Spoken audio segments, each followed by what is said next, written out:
There's founders and there's CEOs, and the best founders know when it's time to hand over to a CEO. And I would survive on a coffee and a pasta to get me through every day. And I fainted on my way to get my coffee. And I said, fuck, something's got to change.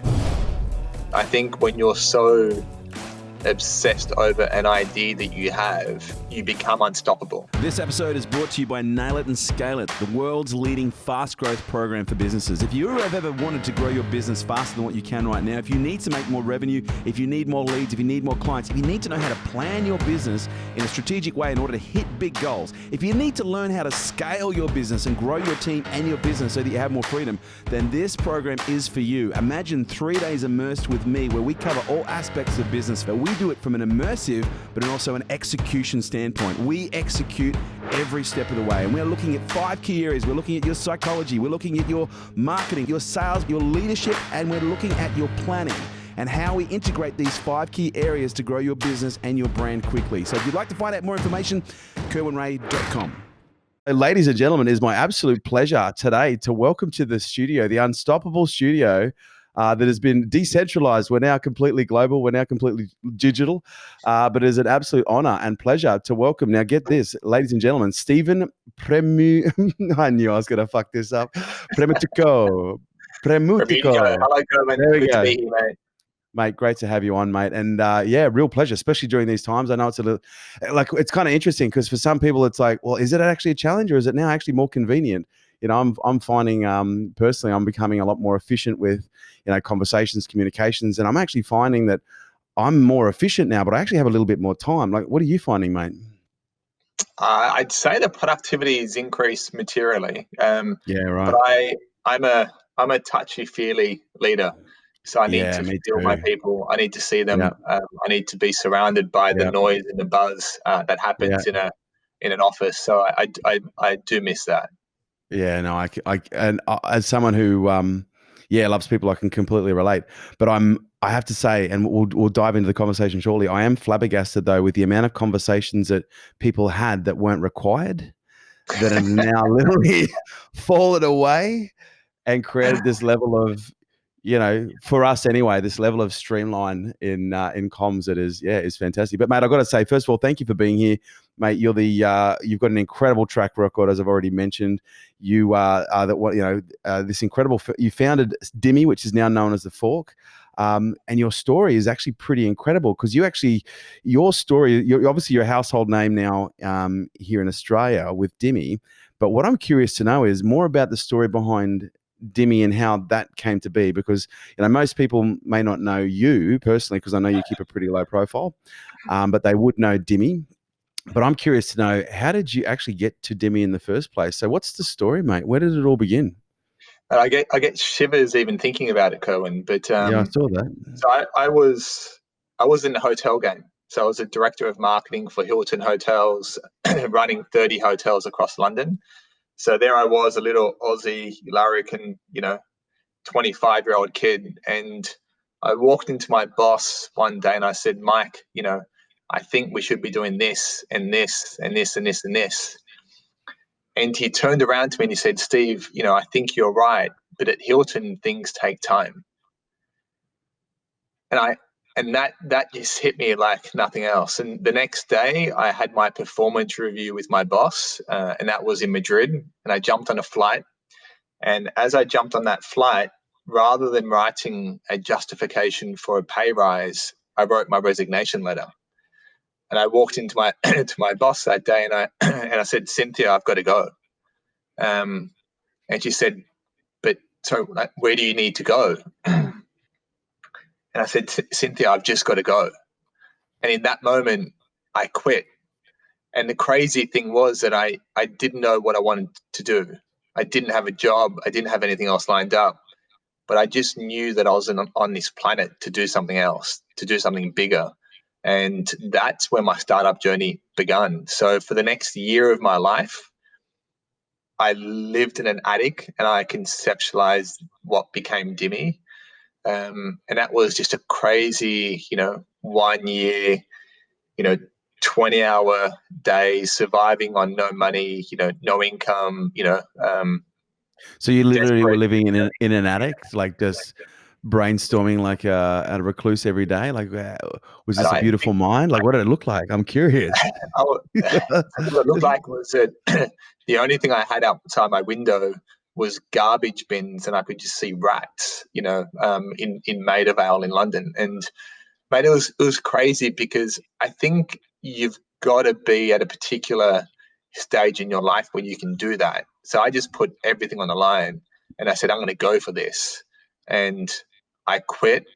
I didn't have a mortgage. I wasn't in a relationship, so I could afford to do that. And Yeah. then I just spent the next year of my life trying to work out what Dimmi was. And I was desperately trying to raise money during that time. I got But at rejected this 3 or point, you're 4 trying to times. raise money for an idea. I'm assuming there's nothing there. It's vaporware. Is this right? Or Yeah. So, it started as vaporware, and then sort of as every day progressed, it turned into something. And it's a crazy ride. But I think when you're so obsessed over an idea that you have, you become unstoppable. And I was mm, truly in this frame of mind and this frame of thinking that no matter how many knockbacks, no matter how much, you get no sleep, you're not eating anything, like it kind of got to a point partway through. This was almost at the end of the 1 year journey where I was on my way to Starbucks because I had no money. So that's where I would go for my morning coffee. And I would survive on a coffee and a pasta to get me through every day. And I fainted on my way to get my coffee. And I said, fuck, something's got to change. So I jumped on a plane. I came back to Australia. And lucky, when I landed back in Australia, a friend of a friend of a friend gave me $100,000. And that was enough. And that was enough for Dimmi to be born. yeah, And right. and then Because from up there, until this point, is this just like drawings on napkins? Like, have you actually got any code down? Like, mate, it's crazy. Like it started how did with you get someone to give you $100,000? so it started on a napkin, and Yep. some red, some ink, and you sketch out an idea that then turned into, because I'm a very visual person, so I need to see what I'm thinking. So I then turned that into PowerPoint slides, and that becomes the business model. It becomes the website, the app, and sitting behind that is the budget and the numbers. So when I took that to my investors, that's what you're pitching, that's what you're selling, that's the story you're trying to articulate. But all I had was PowerPoint slides, and me. There was no app, there was no website, there was nothing else. And let's just insert one other little interesting side note. And it was 2009. Is that right? We'd just Yeah, gone into the GFC. yeah. Timing wasn't great, because Apparently, it was. it wasn't great. But I'd say this: that if the GFC didn't happen, Dimmy probably would never have happened. Because Mm. so I was, in that 1 year, I was desperate to try and get some income from somewhere. So I was looking for side jobs and everything, and there was no jobs anywhere. And I was a regional director of marketing, so I had a good gig. I then got offered, and this is a crazy bit, I got offered an opportunity to head up the launch of Virgin in Australia. So With Brett. all I had at this point was, a sketch of an idea and something that Yeah. was starting to, form very deeply inside of me. And then I get this offer from Virgin to come and head up the launch of Virgin in Australia. And that I'd say that was without Wow. question the hardest decision of my life. And I don't know how and I don't know why, but I said no to that and I said yes to this idea that I had. And I think there's something very powerful in that naivety, that craziness, that stupidity. But I said no to Virgin and I said yes to Dimmy, and what became the craziest decision of my life became the best at the same time. And so this is in 2009. You're filled with obsession and naivety, which I think are two very important ingredients in obsession, in obsession-driven success. You've now got 100 grand in your pocket. What do you do? Shit gets real. It's like, you're now not eating just this one meal a day at Starbucks. So three things happened. I employed people. Yeah. So I now employ the sales people to go out and start selling the idea. Number one. And number two is I found an app developer to build what was in my head and what was on the PowerPoint slides. But I was still working from home. I was still desperately on the phone trying to convince restaurant owners to see me. And shit gets real. Like, you've now got it's not your money, it's somebody else's money. And when it's somebody else's money, you treat it with so much more discipline and respect than it is if it's just yours. If you have a conscience, because let's be honest, I'm sure you've seen plenty of people in the space. They get a little bit of funding, and it's like, oh my god, now I can pay myself a bigger wage. So it sounds like you had a much greater level of respect for money, even though it was someone else's at that point. Yeah, I think you have to. I think as an investor, when an investor backs a founder, they're backing you, and they're backing the integrity, and they're backing like nobody knows what sits in those PowerPoint slides, and nobody's got any idea if it's a real business or not. What they're backing is, does this founder have the intensity? Do they have the resilience to get through when shit gets hard, and can they keep going? So for me, I was so grateful that I found somebody who believed in me. I was going to do whatever it took to make sure that $100,000 went as far as it needed to make sure that this thing could come alive. So I didn't pay myself an income. I was living at home, and I tried to stretch it as far as I could. So proper bootstrapping. I think it's the only way. Yeah. Even now with, startup number 2, there's something that's beautiful about about having nothing. It forces you to a place of desperation and hunger that I think is so essential in the startup ingredient. That's so true. And so, mate, you mentioned something about the challenge of getting businesses to buy in early on, the early adoption phase. How long did it take before you realized that there was actually something there? And did it kind of push you to any points where you were like, did you get close to running out of that 100 grand before you started to get the traction that was required? And did you question it a few times along the way? Mate, I'd say that there wasn't a day that passed in the 10-year ride at Dimmi that I didn't want to throw it all in. Wow. I think that's just like trying to introduce tech into any industry is hard. Trying to introduce technology into the hospitality space that is, as antiquated as it gets is impossible. So, every meeting that you're having with an owner and an operator is, I love it, but it's we like to speak to our customers.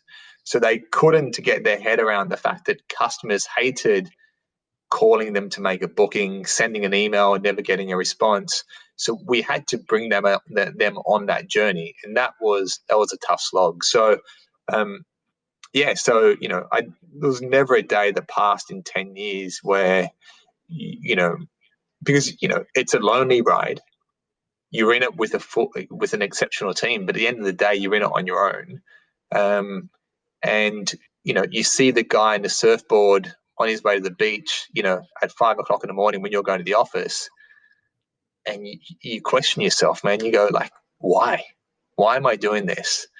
And I think that only comes from a place of believing so deeply in something that you obsess over solving a problem or making an industry better or leaving a dent on the planet, that you get through that and you keep going another day. What made you obsess over that problem specifically? And what was the problem that you were actually trying to solve, that you did solve? I think it's like, my parents are small business people. So I come What from a business? place What do they of, do? my mum was a hairdresser, my father ran a post office, Yeah, you know, wow. Okay, proper. proper, Yeah. you Okay. know. And later in life, my parents ran a cafe / restaurant, in Sydney. And so I come from a place where I truly understand the heartache, the pain, the hours that go The into hard running work. a small business, the hard work. And I wanted to try and do something that improved the underlying economics of this industry. And I obsessed over that. And if I could help operators run a better business, if I could help them make more money, if I could help them spend more time with their kids, if I could help the customer experience be better so that we could jump on, push a button and make a booking, then that was beautiful. So that was what I obsessed over. Can I help make this industry that I love better? Because I'm an Italian kid, as you realize with my surname. So I grew up in a world where every Sunday would be down my grandparents for the big fat Italian lunch, right? That's just what we Yeah. did. Yeah. And it was food and wine and laughter and tears and arguments. But I grew up knowing nothing else but the magic that happens around food when you're breaking bread with family. So, 25 years later, when I'm thinking about what am I going to do with my life, everything came back to hospitality, because I realized that the best moments in life happen around food. And if I could make it easier, better for operators, better for customers, and just create more of the beauty that happens when you're with friends and family around a table, then that was something that I wanted to put my name to and something that I would obsess over. Wow. And so you ended up building that business for how long, Dimmy, before you sold to That TripAdvisor? was a 10-year ride. And then the crazy thing is, I got 3 knocks on the door from 3 big investors or big companies all at the same time. Did you only do the one round of investment with that with Dimmy? No, we raised about $10 million Okay. over the 10 years. So Telstra, Village Roadshow, and a whole bunch of high profile investors came on board for that ride. Fantastic. And so at what point did you know, okay, I now want to sell? Because I get the sense you didn't sell out, you sold. But you didn't sell out. Your heart is still very much in not even so much the app, but the industry itself and, the whole concept around food, which I'm going Kerwin, to... it was a pretty pivotal moment in my life, because like, you get knocks on the door all the time, and typically you take them, and it's either an international bully who's trying to scare you to sell, or it's somebody who's just just shopping around. So when we kind of got 3 knocks at the same time, I took that to my board, and the board said something to me that at that time I didn't comprehend. They said, "Steve, do you have it in you to keep going? So how do you feel?" And that's not a board question, right? That's not, from, a bunch of people sitting around a board table trying to work out, how you're going to make this business work. That was a deeply emotional, confrontational question that I had to face. And the question was, how do you feel? And I didn't realize it at the time, but the subtext was, did I have it in me to keep going? And so for 10 years of my life, I'd given this business everything I had. So, 20-hour days, 6 days a week, like I was all in. And so when it kind of got to that point, I couldn't see myself going another 5 years. So Mm. that was the moment that I realized, like I love this business. I love this industry. I loved and I was super proud of what we created. But there was something else out there that was waiting for me. So I used this as an opportunity to hand over my baby to somebody else. So TripAdvisor came and acquired the business. I asked them to look after the business and treat it with respect, and love it and take care of it. Has that happened? It's difficult when a big business buys a small business. Your Mm. motivations become different. Yeah. It becomes more about making money than making a dent on the planet. Yeah. Okay. And then I spent a year of my life trying to work out what I was going to do next. And I'll never forget my Can I very ask you a last. question around that? Sure. And maybe I'm heading in that direction. Like, when you sold out, did you have that moment where once you handed the keys over, and I don't know what your sellout or your buyout looked like, but did you have that moment where essentially you got to the exit point, handing over the keys, whatever it was, you're like, fuck, what am I going to do now? Was No, it your never. life so? Yeah. No. Okay. Right. Yeah. Tell me. It's weird because you know my partner, but and I was very fortunate to be with Lisa, at the end of my ride, and I was already ready to go again. Like I had my next business, and it was like go. And Lisa was exceptional, and she told me, she said stop, and that was not an idea that I was I was conditioned to. Yeah. But she said Right. stop, and I did. So in my last interview with Damon Kitney from The Australian, I said, I would never, ever, ever do this startup thing again because I was exhausted, I was spent. But Lisa said stop, and I did. So I took a year off.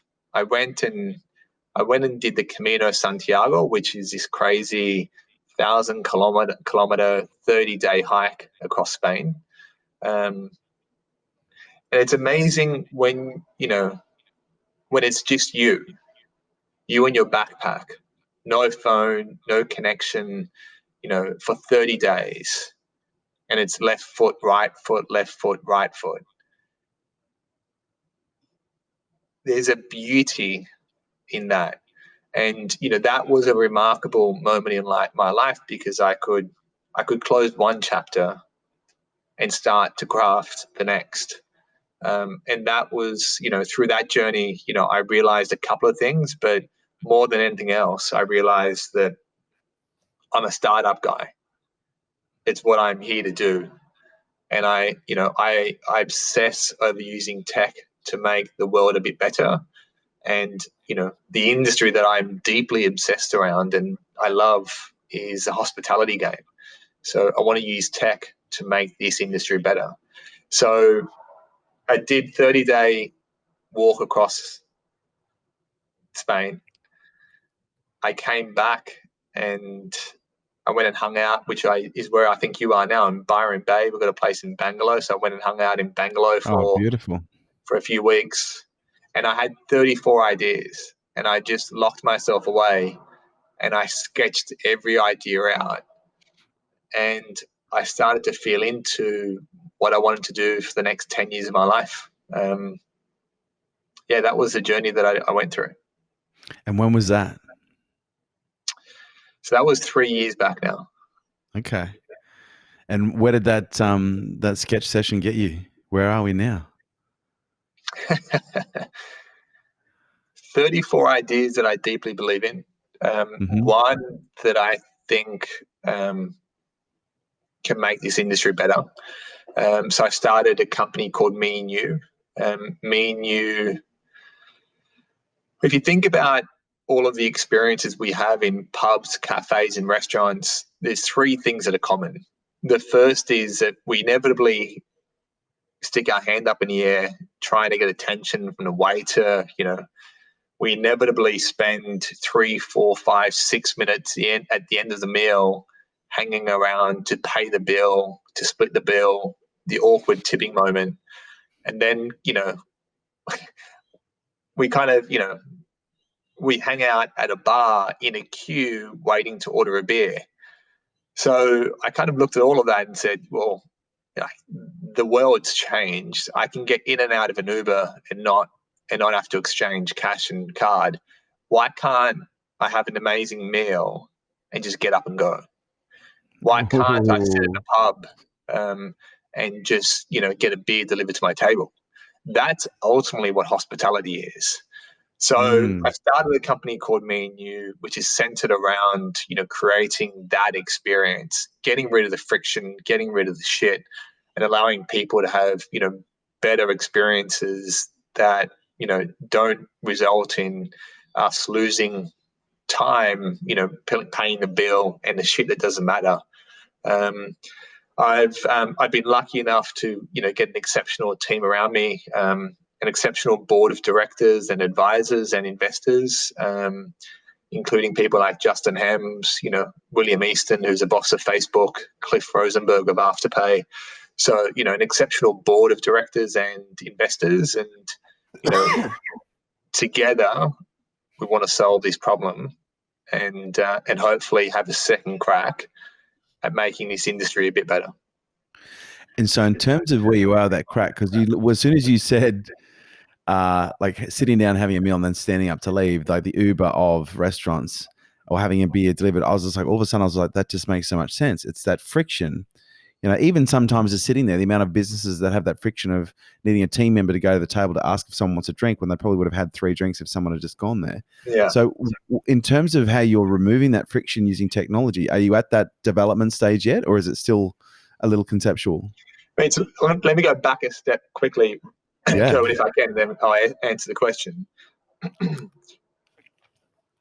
There's a statesman in our industry, a guy named Ronnie DeStasio, who owns a restaurant in Melbourne called Cafe DeStasio, and it's an institution. And about 7 years ago, I sat in his restaurant with him, and he walked in and he said, "Steve, why can't I do Uber in my business?" And I looked at him and I said, like, "You're crazy. Like, what do you mean?" Like, he's a 70-year-old man. And then I realized what he meant. Why do I have to sit at my table at the end of having had a magical meal, and now I've got to summons a waiter. The waiter's got to bring over a terminal. We're going to work out who's paid what. I'm going to call the waiter over again. Who's going to come over with the terminal. We're going to split the bill. It just made no sense. So I think the seed was planted back then. When I caught up with Justin Hams, about 1.5 years ago, one of the big things that Justin wanted to solve across his portfolio was to eliminate the bill. So we're about 2 years into the me&u journey, where we now partner with most of the top tier venues across Sydney and Melbourne, brands like the Rockpool Group and the Opera Bar and, the top pedigree venues. And we're on the journey. So customers rock up, they tap, the ordering experience starts, it's beautiful, it's friction-free. And at the end, my Uber's outside and I go. That's it. Oh. So we're at the beginning of the journey, but yeah, right. But you're at go. that testing phase right now. Yeah, we're past. We're in a couple of hundred venues. So a beautiful part in the journey, actually. So I guess a really appropriate question at this point is: has there been a pivot or an innovation as a result of, the situation we find ourselves in right now with COVID? Kerwin, that's a fascinating question, man. And Lisa and I debate this all the time, but I think we need to be very careful. And I am so proud of the hospitality industry in particular, who's pivoted like mad over the past couple of weeks to do whatever it takes to keep people employed and to keep, some level of cash coming through the business. I think me&u were quite fortunate in the sense that we did a capital raise in November of last year. So we're in a very strong sort of capital and cash position. So, we've had a number of discussions at a management level and at a board level over the past couple of weeks about pivots and changes because our industry has gone into complete lockdown. We've decided not to do that. We've decided to be laser focused on what we came here to do, to bunker down and to make sure that when the doors open again, because they will, that me&u is a shining beacon that can help this industry survive and thrive on the other side. Because the one thing that we all know is that hospitality will be back. It's a part of the fabric of our life, but it will be different. And I think that there's a significant role for me&u to play on the other side in a world that is probably desperate for connection more than ever. But we want to do that in a cleaner, more hygienic, contact-free environment, contactless way. So we're laser focused, despite it being very tempting, to be there and to help the industry when the doors open again. No, I think I understand. I can see value in both sides, but I think your move, to me, that's genius, because you've got the time, you've got a window of opportunity to bunker down, to get the technology in place, and essentially, give society what it wants, which is less friction and more hygiene in the transaction at restaurants, and hopefully a more beautiful experience. Because if you look at a typical experience in a cafe, restaurant, or pub, you're spending 10 minutes of your time paying a bill and the crap. So if we can get rid of some of that stuff, then it can be more centered around the connection at the table. So I'm curious to go back to the younger Stevan. Let's go back to perhaps early childhood Stevan. Like, who was Stevan? You can see the grey in my beard, Kerwin. I'm gonna assume that you and I are, close in the length of our teeth. But where did you grow up, mate? Where were you born? Mate, so I grew up in St. Mary's in Sydney.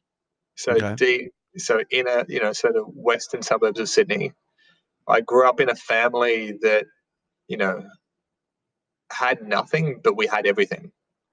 My parents were small business people, and the dinner table conversations were centered around,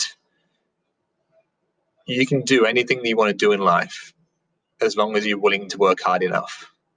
And my parents instilled hope, confidence, and a desire to do good. Yeah, that's evident. The desire to do good, which is very attractive. But you also seem to have this apparent resilience, and I'm curious as to how that was developed, because often resilience isn't something that people are just born with. It can be a characteristic that is adopted through observation, but more importantly through participation in role models around them.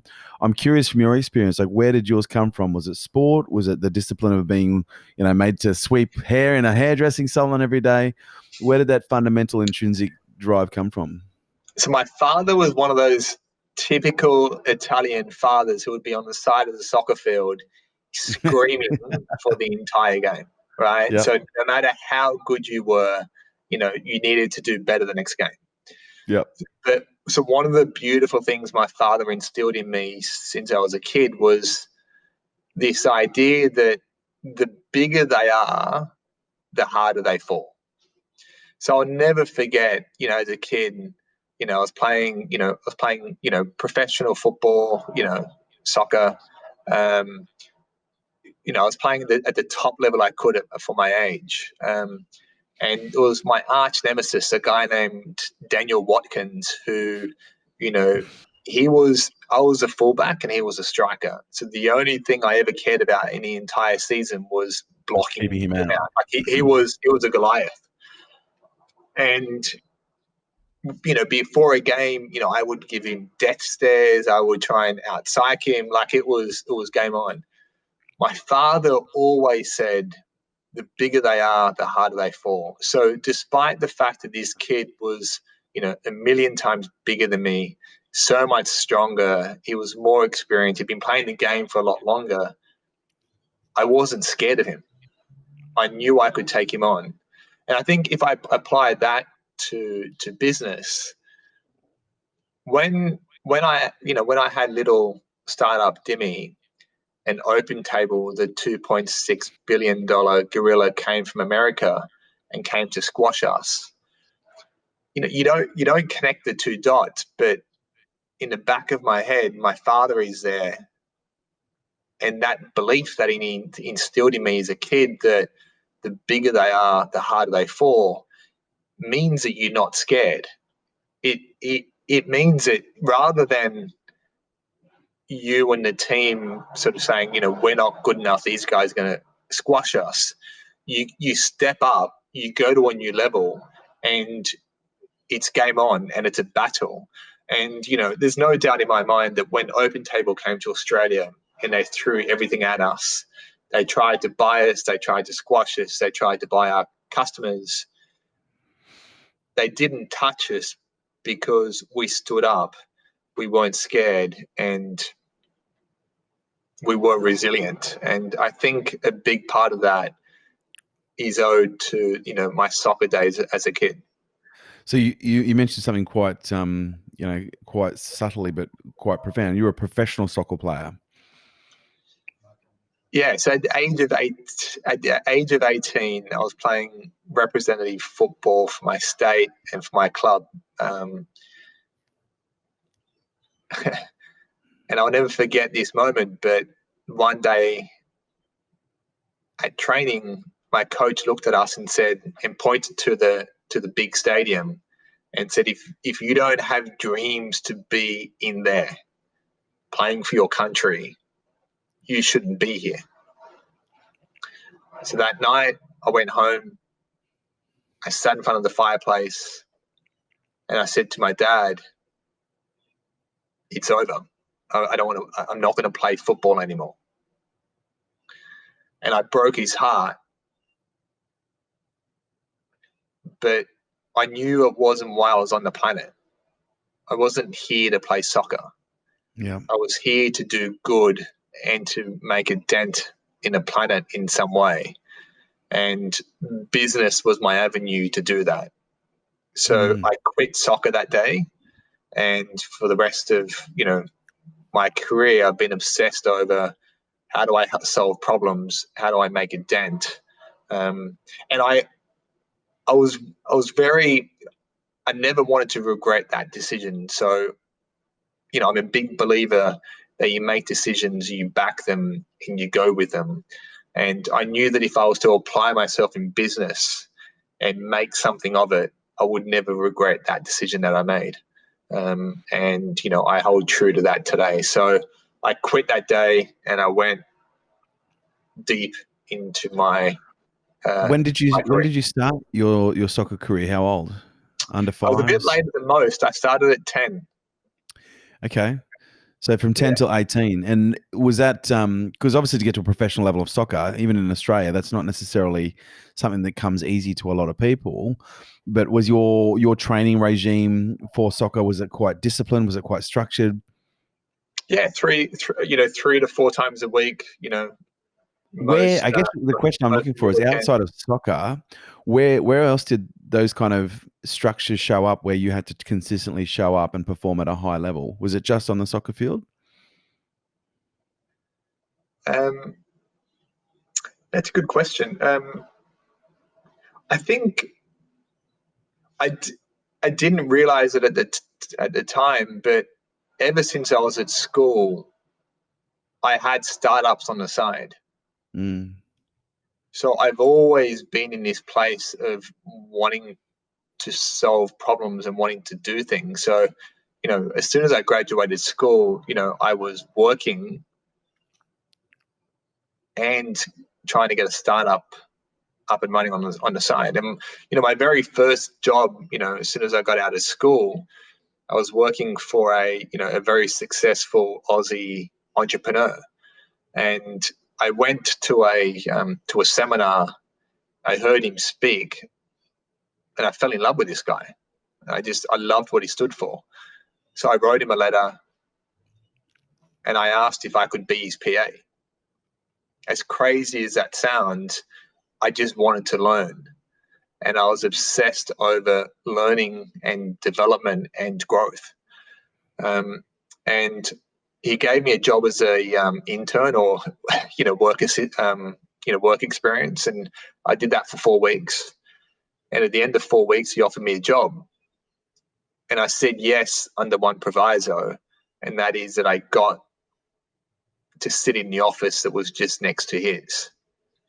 These were the days, before co-working spaces and the like. And I think that if I think back to my career growth, I think that decision at that point was the single most important decision of my life, because it accelerated my career many times over.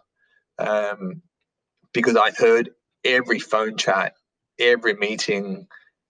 I just saw the way he behaved, what he did. I learned what to do, and I learned what not to do in a very short, confined period of time. Yeah, right. So I don't know if I answered your question, but I think I've digressed a bit. But No. But I know where I want to take it next, and that is because you mentioned something before when you were at Dimmi, that there were many every day you were like, fuck, you felt like you could throw it away. But I'm also going to assume there were many other times in your life where you maybe felt the same way. Maybe it was different. I'm not sure. But what I'm curious to know is, why did you keep going? Like, what was it that made you stick every single day when you were like, fuck, I could throw this away right now? This is like an adult daycare center.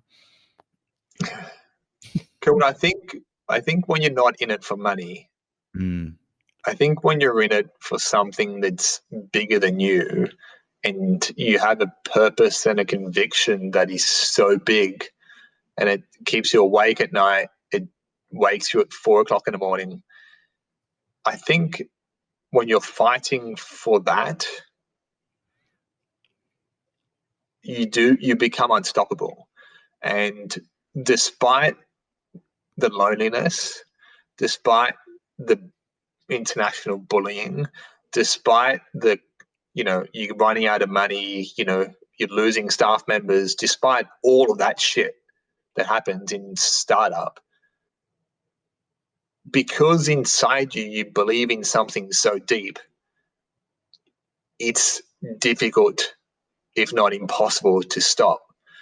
And the only other bit that I'd add to that is that I was very fortunate in that, or I am very fortunate that my brother Leo runs, one of the top advertising agencies on the planet, sort of based out of New York. And we've always been remarkably close. And whenever things got tough, I'd jump on the phone to him, and he was always a year or 2 years ahead of me on the startup journey. So his advice to me was always, suck it up. It's tough. It's shit, but keep going. And I think when when you've got somebody around you who is perhaps has been there, has done it, has been through the trenches, and they can see the other side, it gives you enough strength to go another day. And I think in startup, sometimes that's all you need, is enough to keep going another day or another few days. So I was very fortunate to have, my brother, and a conviction and a belief that is so deep. A lot of people talk about the importance of motivation and knowing what to do. Like, I either need a plan or I need to be motivated. But you talk about two concepts that I see very apparent, which is obsession and naivety, where you find these people that are obsessed with an idea. In most cases, it's got nothing to do with making money. It's got everything to do with, solving a problem or a cause. And this level of naivety where they think that they can actually do it, whereas in the circumstances of the situation at that time, they can't. But by virtue of that naivete, that naive nature, they start to surround and circulate and create. And so I'm curious, from your perspective, how important has obsession and naivety been in the journey of your life to date? Because it's obviously that you're a very switched on guy, and I'm not pulling away from that by any stretch of the imagination.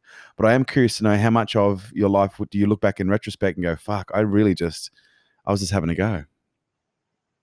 I'd say all of it.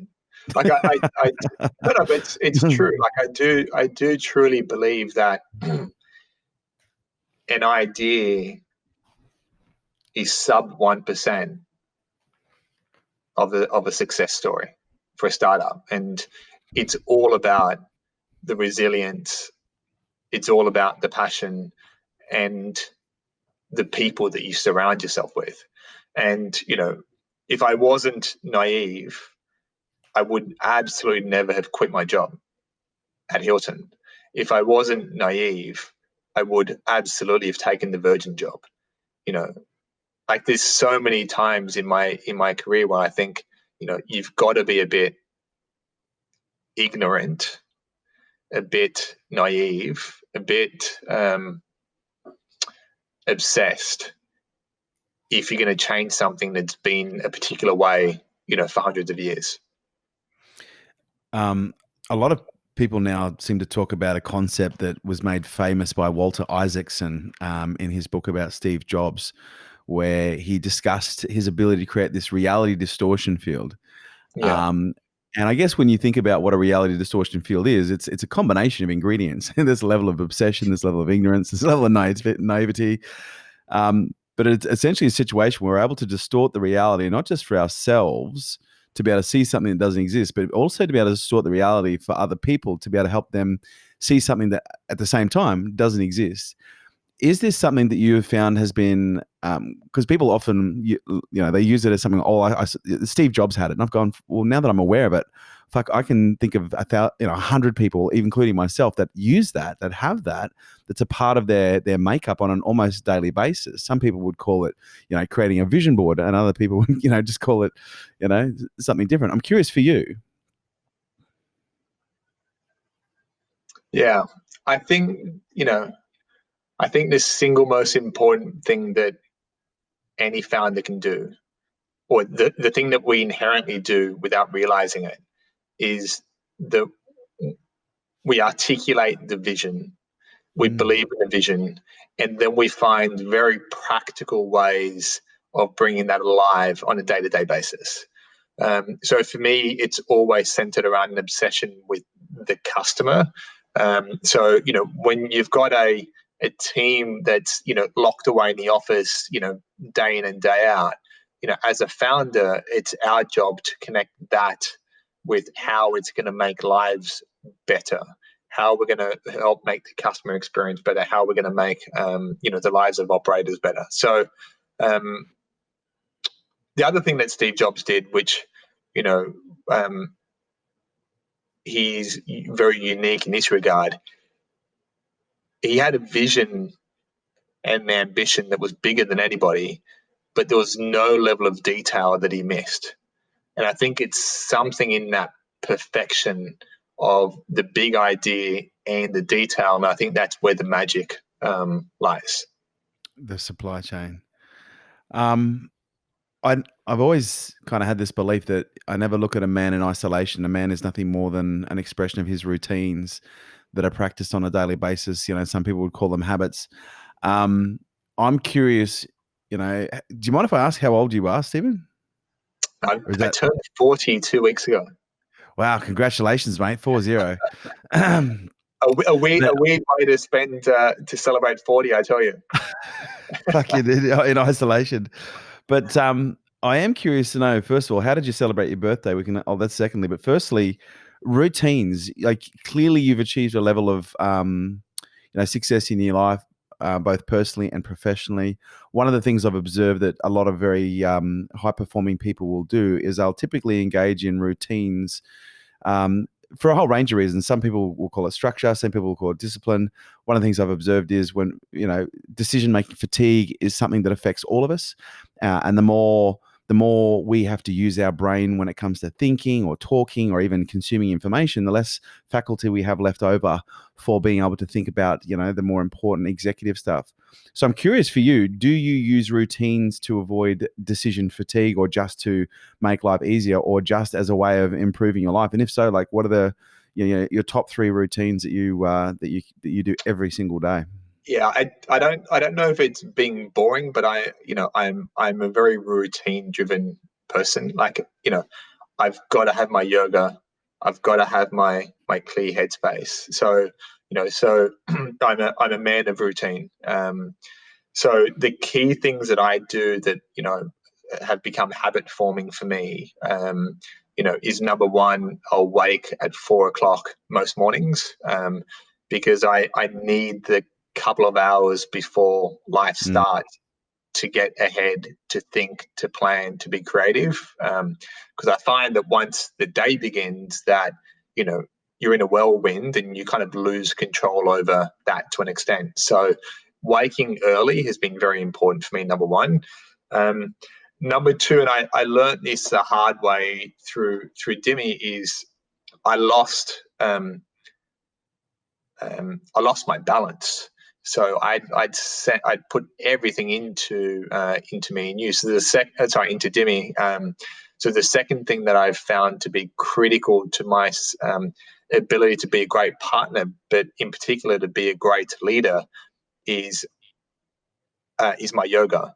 So without fail, I practice yoga 3 to 4 times a week. And the crazy thing for me, through my yoga, is it's not just an out. It's actually where I get a lot of my great ideas, and it's where I can connect. So the second one is absolutely my yoga practice is a staple and is definitely an important part of my life. And the third thing that I fail with it is at the moment, but a 3-day weekend once a month where you can just stop, get away, read, and just revisit some of your life goals. So on the 1st of January every year, I and my partner Lisa, we lock ourselves down for the day and we map out the year. And we start to think about, where do we want to be? What do we want to do? Who are the great people that we want to, in our lives? And, how do we make sure we're creating a life that we want to be living? So I think every month stopping and revisiting that is important. So I'd say there's some of the staples and some of the habits that, are important ingredients in my life. Mate, you've clearly over your career built an incredible reputation, but you've also built an incredible network and incredible teams. How big was Dimmi at its height under your leadership? So Dimmi was 50 people. 50 people. I'm curious to know from you, first of all, if you identified your style of leadership, and secondly, to you, what is the role of a good leader? Yeah, so I'd say there's a fundamental. I was walking down the street with my chairman a couple of years back, and he said to me, Steve, there's founders and there's CEOs, and the best founders know when it's time to hand over to a CEO. And I don't know if he was dropping a gentle hint to me at the time, but I think over the years I've definitely realized that this, I'm a startup guy. I'm a 0 to 3 to 4 year guy. Like I love bootstrap. I love getting in. I love creating a passion, a purpose, a vision, and getting a bunch of exceptional people on that bus to make that vision come alive. When life gets into routine and operations and the business gets big, that's not me. That's not how I function. So I'd say that I'm a highly energetic, driven, visionary leader is what I'd hope. And I lead. I lead through that rather than being a traditional CEO who's much more methodical, much more budget, P&L driven. I'm much more heart, vision, passion driven, which I think is what startups need. So it sounds to me like you're very heart-centered, like a heart-centered leader, very much in the transformational leadership space. Yeah, and that's an assumption. That's an assumption. I'm throwing that out there. And let me tell you why I feel like that. Because I feel like you're the kind of guy that if you've got a team member that needs your support, you'll be the kind of guy that'll sit down and talk them through it. Like you'll be the kind of guy to have a chat. Am I wrong? I think that if I think about the team I've got at me&u, I've managed somehow to get some of the most talented people on the planet to be part of this ride. And so if I think about my role as a founder, it's to attract the best people, to inspire these people, and to help them create some of the best work of their life. And I think as a founder, if you can do those three things, then you will inevitably create an amazing business, and a business where people want to be and want to be a part of. So yes, my team is my family. I love them deeply. And it's we're on a ride together. We're on a bus together. We're at the very beginning of an amazing roller coaster. Intuition. It seems to me like you're quite connected. You use a lot of very connected, mindful language. You do a lot of yoga. I'm curious. Like, has intuition played a role in your life at all? And what is your relationship with intuition? Yeah, I'd say a lot. I'd say that I've inherited that from my mum. My mum makes all of her decisions in life using no data, and everything's in the gut. Right? Yeah. So as a leader, I try and use a bit of data and a bit of intuition. But I can feel stuff that's happening in the business before it happens. I can feel when somebody's having an off day, when somebody's out of sync, when somebody's got something going on. And that you definitely, I think that is a really important ingredient for any founder or any leader. I'd say that in my early years at Dimmi, I was not that person. I was a ruthless, sharp, just get shit done leader. And I think perhaps in maturity, perhaps through my yoga journey, I've realized that there is a better way, a smarter way, and to bring people on the ride, I think you need a much deeper connection. So yes, I think born out of my mum, but perhaps backed up with a lot of sort of business smarts and data that sits around it. But intuition is a critical ingredient for me. Do you have that in any way tied up in any form of spirituality or religion? Like, what's your philosophy? Not so much. I believe there is somebody bigger than us. As an Italian kid, we were brought to Catholic church every Sunday. I don't practice religion. I do believe there is a being that's much bigger and greater than us, and I believe in just doing good. So probably less linked to a religion and more linked to just being a good person. Personal philosophy and relationships, mate. How have you navigated the radically tricky realm of relationships in not just the startup space? Look, relationships are hard enough just in life, but when you add a relationship into the context of a business, you got another kind of thing coming. But you add the context of relationships in startup and businesses at scale, growing quickly, buyouts. How did you manage that? And has this been a process for you to learn to adapt and grow too? I think when you fail a couple of times, you learn you've got to be better. And I think I've been through some pain in the past where I was so obsessed over the baby that was my business, I kind of forgot family, friends, and my partner, through that ride. So I think inevitably, we learn through a bit of pain. So, my partner Lisa and I, we recently got engaged. I'm probably Mad congratulations, by the way. Thanks, Mazel tov. I don't know why she said yes, but she did. It doesn't fucking matter. It doesn't matter. I got her at a special moment. Yeah.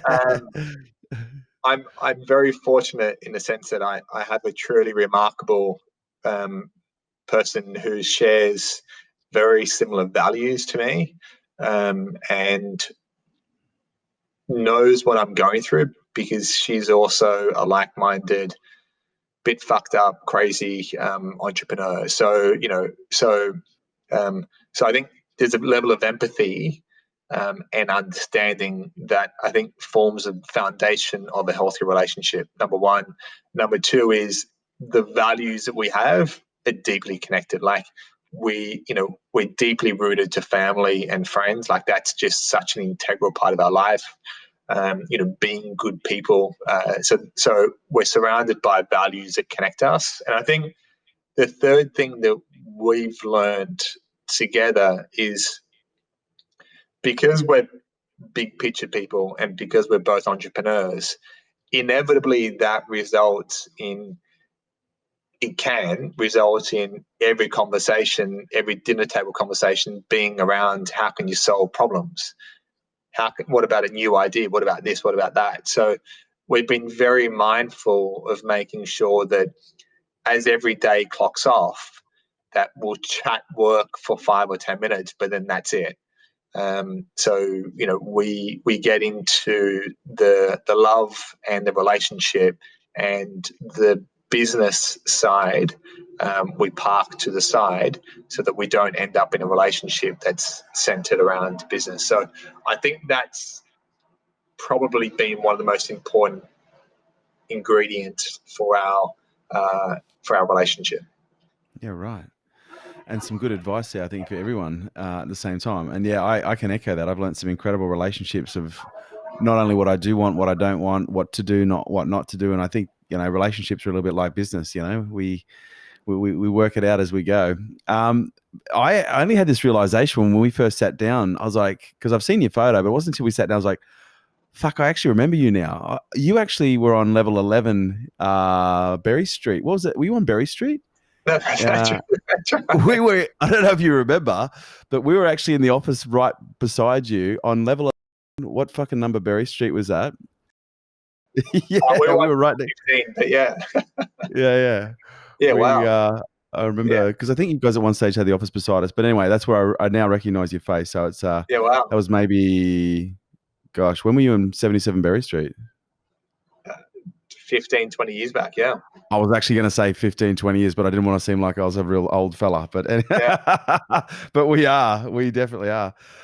Mate, Stevan, I've loved this chat. Like, this has been a phenomenal conversation, a really good one.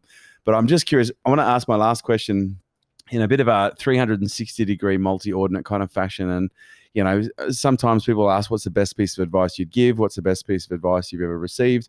I'm just more interested in your perspective. Like, if there was one perspective that you could share with people that you think would be really helpful, if it's a saying, a quote, a piece of advice, like a mantra, what's one thing you would love to share that you think would help impact people and help them? Well, I think as a kid growing up, my mum would run into our room, at 5 or 6 o'clock every morning, open the blinds, the sun is up, let's go. So let's go has always been a core mantra in my life. It's, something that I live by, personally, in business and across, all aspects. I think I'd say right now that the world is going through, the most challenging time that we will ever go through as human beings. The only thing that I would say is that let's remember that there will be another side. Let's remember that we will get through it. And on the other side, there is great opportunity. So, let's be nice to each other. Let's be supportive to each other, and let's be resilient enough to know that no matter how challenged we are in business or in life, we will get through it. We will get through to the other side. And on the other side, there is great opportunity. So be optimistic, be positive, and be appreciative of the fact that we will make it through and the doors will open again. Mate, I think that's a very sound piece of advice for a challenging time for a lot of people right now.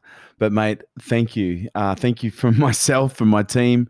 This has been a phenomenal interview. If people want to find out more about you, I know you're not a big public brand necessarily, but where can people go to find out more about you if they want to? On LinkedIn, Stevan Premutico. Via LinkedIn is the best way. Fantastic. I don't have an Instagram account, Kerwin. Yeah, I don't blame you. Honestly, if I had my life over, I probably would have sold something and been very, very quiet behind the scenes. But mate, can't thank you enough, and I look forward to our next conversation. Thank you so much. Thank you, buddy. Take care. All the best. Thanks, brother. That was brilliant. This episode was brought to you by Nail It and Scale It, the world's leading fast growth program for business. There you have it, guys. Thanks for tuning in to Unstoppable with me, your host, Kerwin Ray. And please do not forget to subscribe to our YouTube channel where you get to see all of these interviews in the flesh. Share this podcast with your friends and drop me a review on iTunes. I would love to hear what you guys think, and also let you know that your comments help make sure that we keep producing killer content just like this. And if you'd like to stay up to date with all of my movements, upcoming podcasts, events, and much more, please jump onto the website kerwinray.com, and also check us out on all social media on the handle @KerwinRay. Thanks for joining us.